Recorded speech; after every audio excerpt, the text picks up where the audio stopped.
గొడవ ఏంటి సార్?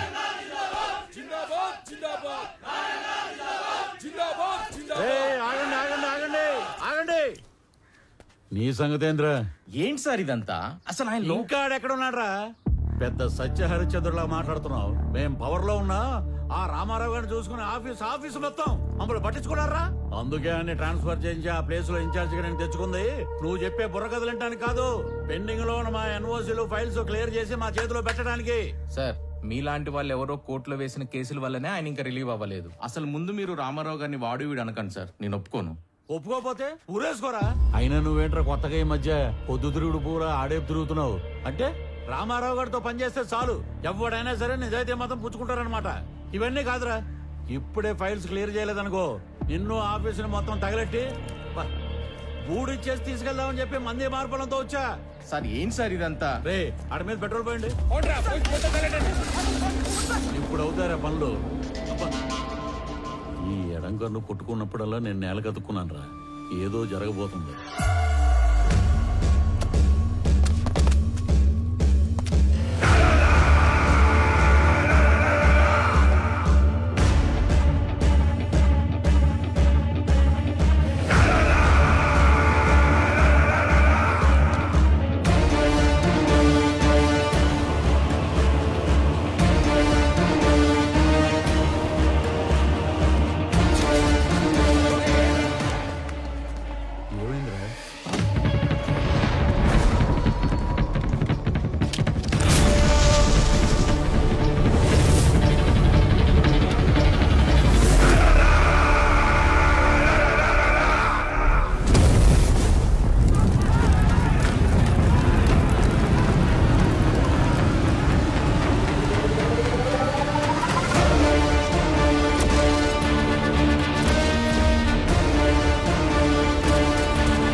మీరు ఎవరో ఏ పార్టీయో నాకు అనవసరం. ఎవరైనా సరే అధికారంలో ఉన్నాం కదా అని కొండలు తవ్వేస్తాం, చెరువులు పూడి చేస్తాం, అడ్డంగా భూములు కొట్టేస్తామని దౌర్జన్యం చేద్దాం అనుకుంటే అవుట్ అవుట్.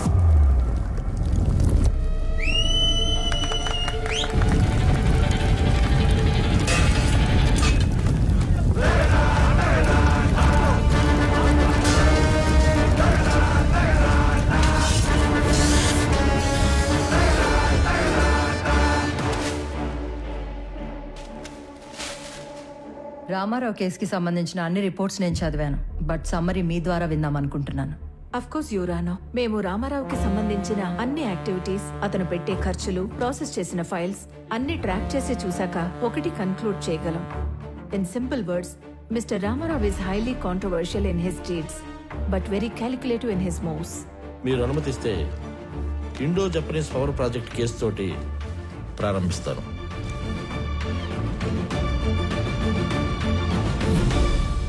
నేను కలెక్టర్గా సేవలో ఉండగానే భారత ప్రభుత్వం నిర్మించబోతున్న ఒక అణు విద్యుదుత్పత్తి కేంద్రానికి అంకురార్పణ జరపడం నాకు చాలా సంతోషంగాను కొంచెం గర్వంగాను ఉంది. మన ప్రభుత్వం చేసిన 3200 ఎకరాల భూసేకరణ ఈ విజయానికి కారణమైతే స్పెషల్ కలెక్టర్ రామారావు గారి చొరవ ఔన్నత్యం వల్లే ఇది సాధ్యమైంది అన్న సబబు.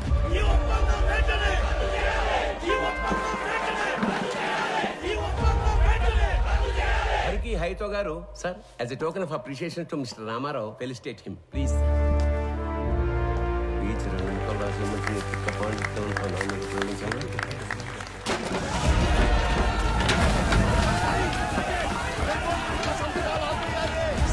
ఏమైంది? వెనక్ గేట్ నుంచి కంపెనీ వాళ్ళు లోపలికి వచ్చినట్టు రైతులకు తెలిసిపోయింది సార్. అందరూ బార్కెట్ దాటి లోపలికి వచ్చేస్తున్నారు.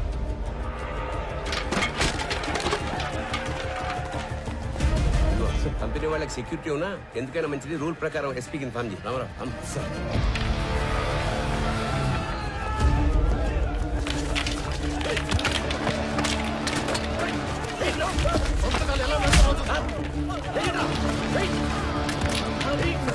లోపలికి వెళ్ళండి, లోపలికి తీసుకెళ్ళండి.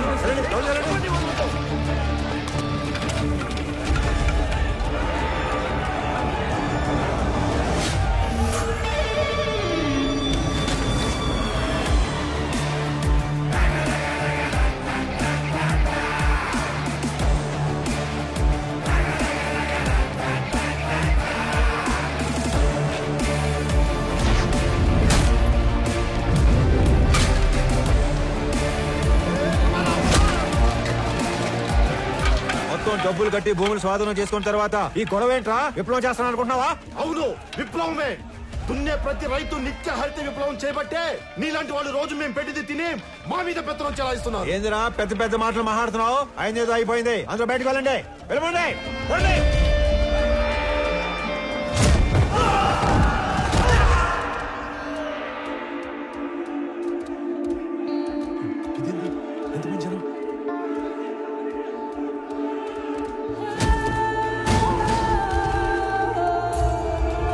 చూడండి, ఇది మనం ఊహించిన దానికంటే పెద్ద గందరగోళం అయ్యేలా ఉంది. వీళ్ళని మన వాళ్ళు కంట్రోల్ చేయలేకపోతున్నారు. వెంటనే ఎమ్మెల్యే గారికి చెప్తారు. పదండి.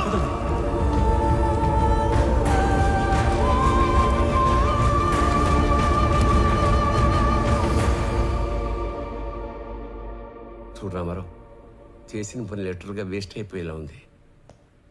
చేయి దాటిపోకముందే ఈ ప్రాబ్లమ్ సాల్వ్ చేయమని పైనుంచి నాకు ఆర్డర్స్ వచ్చాయి. మీ నెత్తి మీద కట్టు, నా ఒంటి మీద దెబ్బలు, ఇంకా చేయి దాటకపోవటం ఏంటి సార్? మొత్తాన్ని లోపల నుంచి మన పని చేసుకోవటమే. రైతులా సార్ వీళ్ళు? రౌడీలు. ఆయన నువ్వేంట్రా?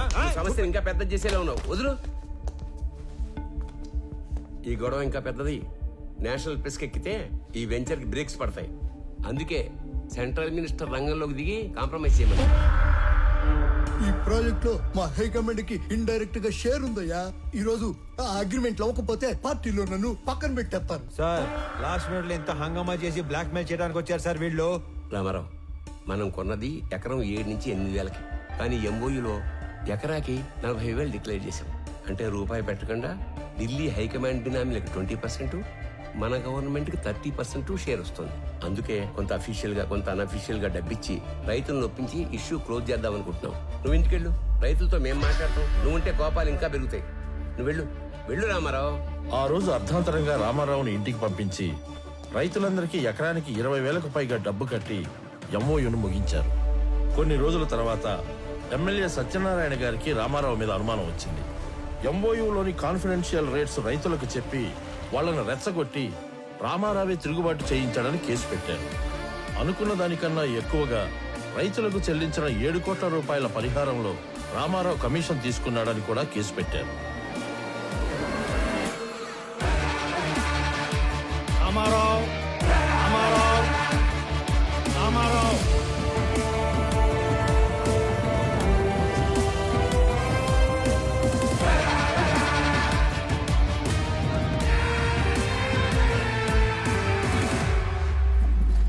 రామారావు గారు, జడ్జ్మెంట్ ప్రొనౌన్స్ చేసే ముందు ఆఖరిగా కోర్టుకి మీరేమన్నా చెప్పాలనుకుంటున్నారా?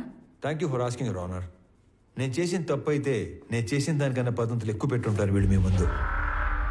అదే నేను చేసిన మంచి అయితే చేసిందంతా వాళ్ళ మనసులో పదిలంగా పెట్టుకొని ఉంటారు. అంతకంటే చెప్పుకోవడానికి నా దగ్గర ఇంకేం లేదు యువర్ ఆనర్.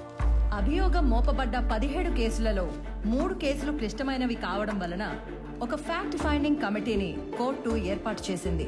ఈ కేసులకు సంబంధించిన నిజానిజాల్ని నిర్దేశించి ఒక కామన్ ఆర్డర్ కింద తీర్పు ఇవ్వాలని ఈ కోర్టు నిర్ణయించింది. అన్ని కేసుల పూర్వాపరాలు పరిశీలించి కమిటీ ఇచ్చిన రిపోర్ట్లని పరిగణలోకి తీసుకున్న పిదప సబ్ కలెక్టర్ బి రామారావు గారి మీద మోపబడ్డ ఏ ఒక్క అభియోగం నిరూపణ కాలేదని ఈ కోర్టు తీర్మానించింది.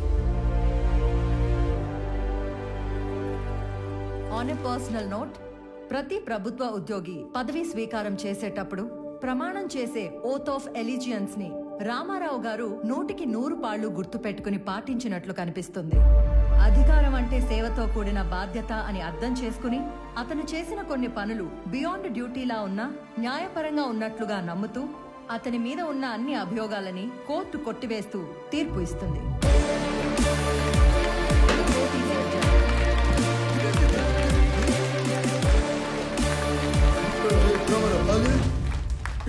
కోర్టు నుంచి తప్పించుకోగలమేమో కానీ నా నుంచి తప్పించుకోలేవు. నేను ఎంత తోతా అదే ఆ నవ్వుకు అర్థమైందిరా. మీకెంత జరిగినా మర్చిపోతూనే ఉంటారే.